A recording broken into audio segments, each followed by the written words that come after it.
Capítulo 3. Perspectivas futuras e ameaças. É bolha? É importante refutar o mito repetido de que Bitcoin é bolha. Na verdade, o Bitcoin é a agulha que pode estourar a bolha de tudo. The Everything Bubble. Criada pelo juro negativo, com governos comprando trilhões em ativos a qualquer preço e mantendo vivas empresas zumbis, cujo faturamento é insuficiente para pagar os juros das dívidas. Robert Shiller, prêmio Nobel e docente de um curso gratuito de finanças no Coursera, nas edições mais recentes de seu livro Irrational Exuberance, afirma que o maior exemplo de bolha da atualidade é o Bitcoin. Bolha econômica ou de ativos, bolha de mercado, bolha especulativa ou bolha financeira são sinônimos e descrevem a situação em que o preço de um ativo se descola do seu valor fundamental. Um critério objetivo para sua definição é quando o preço de um ativo sobe mais que 2 desvios padrão. Isso ocorre ciclicamente no BTC, devido aos processos de FOMO, Fear of Missing Out, normalmente no ano imediatamente posterior a cada halving, logo depois corrigindo, também seguindo o padrão emocional FUD, Fear, Uncertainty and Doubt, para recomeçar o ciclo. Como o Bitcoin tem fractal próprio em decorrência dos choques de oferta nos halvings, ele ciclicamente entra em bolha quando seus retornos médios ultrapassam o dobro do seu desvio padrão. Adotando a definição de bolha baseada em análise técnica, bolha a partir da variação superior a 2 desvios padrão, o Bitcoin passou por 4 bolhas. Primeira, de abril até junho de 2011, de 31 centavos para 31 dólares. Segunda, entre dezembro de 2012 e abril de 2013, de 13 dólares para 266, crise cambial do Chipre. A terceira, de junho a novembro de 2013, de 100 para 1.300 dólares. E a quarta, de abril a dezembro de 2017, indo de 1.200 dólares até 19.700 dólares. Em cada uma dessas oportunidades, nas quais multiplicou de valor 100 vezes, 20,5 vezes, 13 vezes e 14,91 vezes, existiram correções equivalentes e subsequentes períodos de acumulação, exatamente como previsto na teoria das ondas, de Dow e Elliott, e nos seus ciclos emocionais de mercado. O preço do Bitcoin passou por bolhas e tende a passar por outras mais, quando seu preço aumentar mais de 10 vezes em poucos meses. Porém, em sua tendência normal de aumentar no ritmo do aumento de sua base de usuários, não se pode afirmar que seja bolha, mas apenas consequência da lei de Metcalfe e curva normal de adoção de tecnologia, a não ser que razões políticas ou técnicas indiquem perda de valor fundamental. Em termos fundamentais, bolha é quando o preço descola dos seus parâmetros de precificação. Razões políticas podem mitigar o valor fundamental do Bitcoin. Se os principais governos mundiais voltarem ao padrão ouro, com conversibilidade integral, se os principais governos do mundo funcionarem em superávit, arrecadando mais do que gastam, se forem revogados todos os controles de capitais, tributos e expropriações involuntárias, assim como as limitações para o comércio e o investimento globais, aí sim, o Bitcoin poderá perder grande parte de seu sentido, sua base de usuários e seu valor fundamental. Interessante notar que as experiências de proibição e criminalização das operações com criptomoedas não resultam em redução do seu valor na respectiva jurisdição. Pelo contrário, exatamente como a proibição das drogas ou do álcool passa a haver ágil. Razões técnicas também podem mitigar o valor fundamental do Bitcoin, tais como 1. Se houver queda significativa do hash rate. 2. Se uma quantidade significativa de desenvolvedores abandonarem o projeto ou forem presos ou mortos. 3. Se uma quantidade significativa de tokens for apropriada por entidade disposta a vender por qualquer preço, como aconteceu com a massa falida do Mt. Gox e a Tokyo Whale. Ou 4. Se o sistema sofrer ataques significantes, como os ataques da spam dos mineradores em 2017, que encareceram as fees ou taxas. Até que ocorra o fim ou irrelevância dos governos como conhecemos, é crível que as razões políticas venham a mitigar o valor do Bitcoin. A questão não é quão alto pode ir o Bitcoin, mas sim quão baixo pode ir o dólar. Se o dólar for a zero, o valor relativo do Bitcoin será infinito.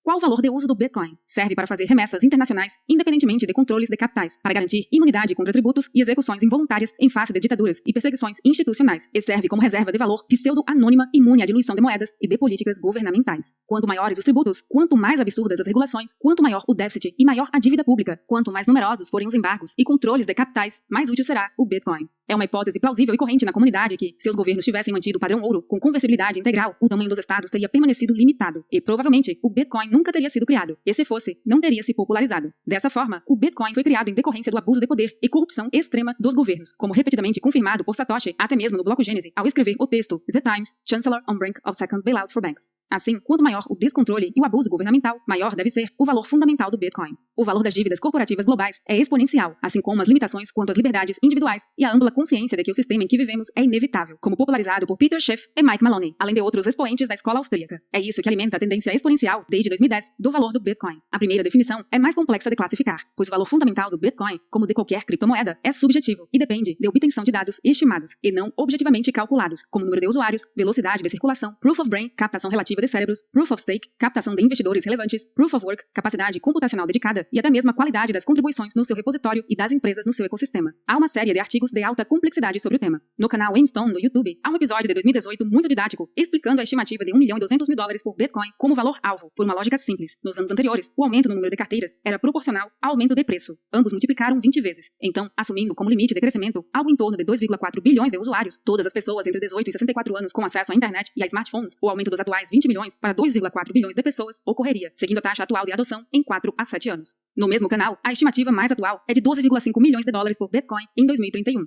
Valuations lineares são comuns, até mesmo no relatório de Ray Dalio. Existem as estimativas de preço para os cenários que o Bitcoin ficaria com X% do mercado do ouro, Y% dos mercados de remessas e Z% dos mercados de ações e imóveis. O problema com essas estimativas é que a base de cálculo, riqueza mundial, não é estanque, de modo que quanto mais pessoas adquirirem o Bitcoin, mais riqueza é gerada com mais liberdade econômica e menos riqueza é destruída por distorções derivadas do juro negativo e totalitarismo. Dizer que o Bitcoin precisa valer 550 mil dólares para bater o market cap do ouro não diz muito, até porque há quem defenda que XAU 31,1 grama pode valer 50 mil dólares em 2022, com a volta do Gold Standard. A questão é um pouco mais complexa, pois estão sendo desenvolvidos produtos financeiros que permitam a instituições investirem em Bitcoin sem o risco de custódia, com destaque para Fidelity, Grayscale, Purpose and Bakkt. Como a maior parte dos recursos nos mercados pertencem a instituições e não a pessoas físicas, a projeção mencionada já perde o sentido. Se o BTC avançar segundo as 5 fases de Barry Silbert, a quarta fase atual é a adoção institucional, compra por corporações, fundos e investidores institucionais por meio de ETFs, e a próxima quinta fase será quando órgãos governamentais ou bancos centrais e supranacionais vão competir adquirindo Bitcoin, primeiro como reserva, depois como lastro de moeda e por fim como moeda, seja comprando a mercado ou desapropriando Bitcoins de seus cidadãos, como Andreas Antonopoulos teme que ocorra com o eventual ETF. Outra maneira de governos acumularem Bitcoins é parando de leiloar os Bitcoins apreendidos, como o governo norte-americano faz constantemente. Para o venezuelano, cuja alternativa à criptomoeda é acumular bolívares, que perdem metade do valor a cada 18 dias, para o trabalhador ilegal em países da economia desenvolvida, que precisa mandar recursos para sua família, também desbancarizada no interior de jurisdições de economia subdesenvolvida, ou para o empresário que quer pagar certa comissão ilegal que, se for rastreada, resulta em cadeia, como Ike Batista foi preso, as criptomoedas podem ter valores utilitários peculiares. Agregar as demandas mencionadas apenas em DeFi, protocolos de finanças alegadamente descentralizadas, é uma tarefa improvável. Os mercados descentralizados podem ser oferecidos por redes federadas, como Liquid, ou de segunda camada, como Lightning, de maneira mais barata, rápida e segura que blockchains marginais. Talvez o mercado de smart contracts seja perpetualmente algo de nicho e talvez substitua grande parte do mercado CeFi, finanças centralizadas. Em todo caso, a participação do Bitcoin nesses mercados tende a ser crescente com diversas atualizações, aumentando sua fungibilidade, escalabilidade e funcionalidade, como Taproot e posteriores. O ecossistema de criptomoedas mostra como funciona o livre mercado real, mesmo com proliferação de crimes e manipulações, como aquelas relacionadas à emissão de USDT por inexistência de colateral ou colateral sem qualidade, e as decorrentes dos mercados futuros na CME, BitMEX, Deribit, LedgerX, Bakkt, para provocar maximum pain nos mercados de opções. O mercado se autorregula de maneira antifrágil, se aperfeiçoa pelo aprendizado e ninguém recebe bailout, mesmo com quedas de mais de 90% das cotações de mercado. A liberdade suprema leva a responsabilidade extrema. No Bitcoin, não há como mudar as regras no meio do jogo, como acontece com Ethereum ou Ethereum. Estimativas mais simples do valor fundamental do Bitcoin são feitas a partir da consideração de quanto dos mercados existentes ele pode ocupar. Por exemplo, se o Bitcoin tomasse metade do mercado do ouro, valeria mais 6 trilhões em market cap, 330 mil dólares por Bitcoin, com ouro a 1.900 dólares. Se o Bitcoin ocupasse 20% das offshores em paraísos fiscais, abocanharia mais 7 trilhões de dólares. E assim por diante, em mercados de remessas, black gray market, como tráfico de drogas, armas, escravos, corrupção e descaminho. E até os mercados de ações, 120 trilhões de dólares, fiat, 100 trilhões de dólares, imóveis, 300 trilhões de dólares, dívidas, 300 trilhões de dólares e derivativos, entre 0,6 e 1 quadrilhão de dólares, que tendem a perder um percentual de seus investidores para o Bitcoin. O PIB global foi de 88 trilhões de dólares em 2019, mais que o dobro daquele de 1990. A criação e o acúmulo de riquezas são exponenciais e só perdem para o ritmo atual de aumento de dívida e impressão de moeda fiduciárias. Para se ter uma ideia do quão irrelevante ainda é o mercado de Bitcoins, embora já tenha superado o market cap da prata, pode ser demonstrado que, segundo compilação da Visual Capitalist, existiam mais de 2.100 indivíduos bilionários, com patrimônio médio de mais de 8 bilhões cada, mais de 13 milhões de high net worth individuals com patrimônio líquido de mais de 20 milhões de dólares e mais de 50 milhões de milionários em patrimônio líquido em dólar. Isso era em 2020, agora é muito mais. Assim, a riqueza privada formal do mundo é estimada em mais de 1 quadrilhão de dólares. Se forem somados os ativos públicos e mercados negros e cinzas, deve ser muitas vezes mais. Se as taxas de inflação do ouro mantiverem sua tendência histórica, nunca haverá mais de 1 Bitcoin para cada 10 quilos de ouro. Retirando daí os Bitcoins perdidos, já que as reservas de ouro não contam ouro no fundo do mar, seriam 12 a 13 quilos de ouro por Bitcoin, em agosto de 2020, avaliados em mais de 4 milhões de reais. Com o total de 8 bilhões de pessoas no mundo, seria 21 milhões dividido por 8 bilhões, o que é igual a 0,002625 bitcoins por pessoa, e 21 milhões dividido por 50 milhões, o que é igual a 0,38 bitcoins por milionário. Isso considerando a emissão máxima final a ser atingida em 2140, se formos subtrair os milhões de bitcoins perdidos e milhões ainda não criados, o valor ainda seria 30 a 45% menor. Se bitcoins ainda existirem em 12 anos, serão mais escassos que imóveis ou qualquer outra classe de ativo, como demonstrado no S2FX.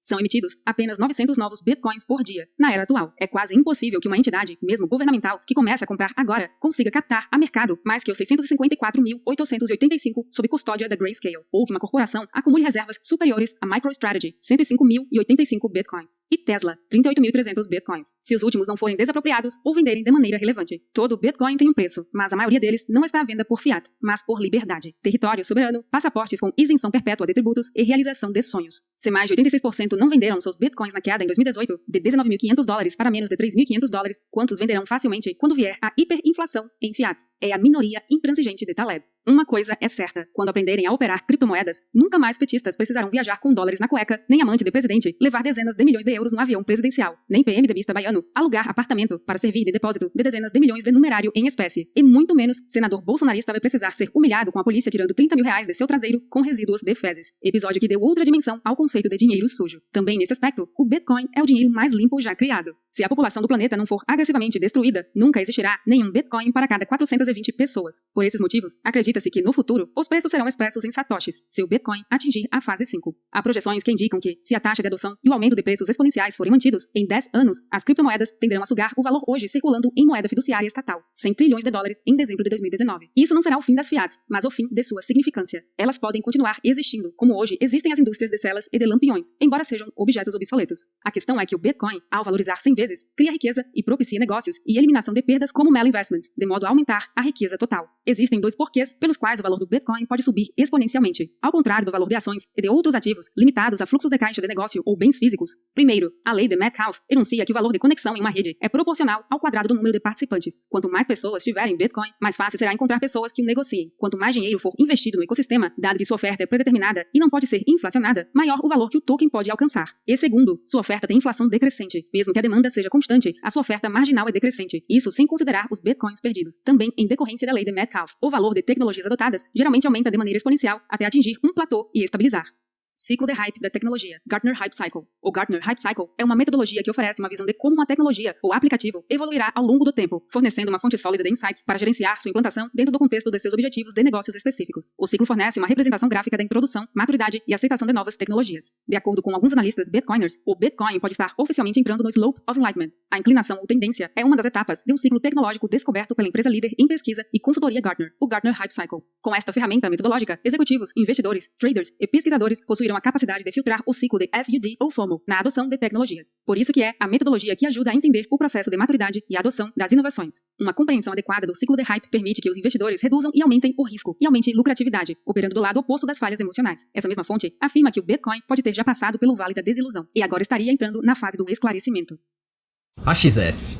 Quem investiu apenas 3... Bitcoinização. Reclamar que Bitcoin é volátil é como reclamar que o céu é azul. Hiperbitcoinização é o momento em que o BTC não corrige mais em fiat e ninguém estará mais disposto a trocar BTC por qualquer quantidade de fiat, como aconteceu em bolívares. Distribuição de conhecimento e ondas de adoção em infraestrutura são recíprocas, formando um loop de feedback virtuoso e uma função de tempo e valor. À medida que o valor aumenta, o Bitcoin capta o interesse e a atenção de um público muito mais amplo de potenciais adotantes, que então começam a aprender sobre os fundamentos do Bitcoin. Da mesma forma, uma base de ativos valorizada atrai capital adicional não apenas como uma reserva de riqueza, mas também para construir uma infraestrutura incremental, por exemplo, desenvolvimento tecnológico, mercado de compra e venda, soluções de custódia, camadas de pagamentos, hardware, mineração, entre outros. No momento, o Bitcoin ainda é incipiente e a base de usuários provavelmente representa em torno de 1% a 2% do potencial global, em um mundo com 7,8 bilhões de habitantes e 70% adultos. Quando 1 bilhão de pessoas adotarem o Bitcoin, a noção da grandeza do seu valor decorrente do efeito rede será conhecida. Até lá, ciclos de alta volatilidade tendem a ocorrer, mesmo que decrescentes em termos reais e não em fiat, com os agentes aprendendo a precificar o ativo em um mercado cada vez maior, mais líquido e mais desenvolvido. A volatilidade do Bitcoin, em termos reais, só diminuirá à medida que atingir a maturidade e a taxa de adoção se estabilizar. A redução da volatilidade no poder de compra se dará ao longo do tempo. Ou seja, se 1 bilhão de pessoas usarem Bitcoin, ou 100 milhões de adotantes subsequentes representarão apenas 10% adicionais da base. Tendo em vista que o fornecimento de Bitcoin permanece com o cronograma fixo da sua oferta monetária, Charles Vollum, da President Gold, vem notando o declínio da volatilidade sobre a existência do Bitcoin, novamente com preço tanto em dólar como em ouro. Em 2011, o limite superior era cerca de 84 vezes o limite inferior. Um ano depois, a proporção era de 47 vezes. Em 2015, era 22 vezes. E no início de 2020, havia caído para 12 vezes. Isso é bom, demonstrando um declínio na volatilidade geral de pico ao vale. Se esse padrão persistir, a proporção será de cerca de 9 vezes em meados de 2024 e cerca de 6,5 vezes até o final da década. Ainda alto pelos padrões de Forex e títulos, mas menos de 10% da volatilidade de 2011. Enquanto a volatilidade em fiat é inevitável, sendo uma característica de qualquer ativo novo com características singulares e não um bug, o influenciador Bitcoiner e ex-engenheiro do Google, Vijay Boyapati, explicou no podcast de Stephen Livera que os economistas do establishment ridicularizam o fato de que o Bitcoin é volátil, como se você pudesse ir de algo que não existia para uma forma estável de dinheiro da noite para o dia. É completamente ridículo. O que acontece entre as ondas de adoção é a função natural da descoberta de preços, à medida que o mercado converge para um novo equilíbrio, que nunca é estático. Nos ciclos de hype do Bitcoin, a ascensão, a queda, a estabilização e novamente a subida são quase rítmicas. Também são naturalmente explicadas pelo medo especulativo, seguido pelo acúmulo de conhecimento fundamental e pela adição de infraestrutura incremental. Roma não foi construída em um dia. No Bitcoin, a volatilidade e a descoberta de preços são fundamentais para o processo. Enquanto o Bitcoin vai adquirindo uma parcela na competição global por reserva de valor por conta de suas propriedades monetárias superiores, a função de uma economia é acumular capital que realmente torne nossas vidas melhores, não dinheiro. O dinheiro é meramente o bem econômico que permite que a coordenação acumule esse capital. Como o Bitcoin é uma forma de dinheiro fundamentalmente superior, ele tende a ganhar poder de compra em relação aos ativos monetários inferiores e substitutos monetários, e a ganhar cada vez mais participação de mercado na função de coordenação econômica, apesar de ser menos funcional como moeda transacional hoje. O Bitcoin tende a se tornar moeda transacional ao longo do tempo. Nesse período de transição, seria muito mais lógico gastar um ativo depreciável, dólares, euro, iene, real, por exemplo, e economizar um ativo de valorização, Bitcoin, seguindo o princípio monetário da Lei de Gresham, que diz: a má moeda tende a expulsar do mercado a boa moeda. Num contexto destes, a Lei de Gresham prevê a ocorrência de um fenômeno de conservação por parte dos agentes da moeda boa, enquanto a moeda má é utilizada para efetuar os pagamentos, a exemplo do fenômeno do bimetalismo, em que a prata tinha maior velocidade de circulação como moeda de pagamento que o ouro, que passou a servir como reserva de valor.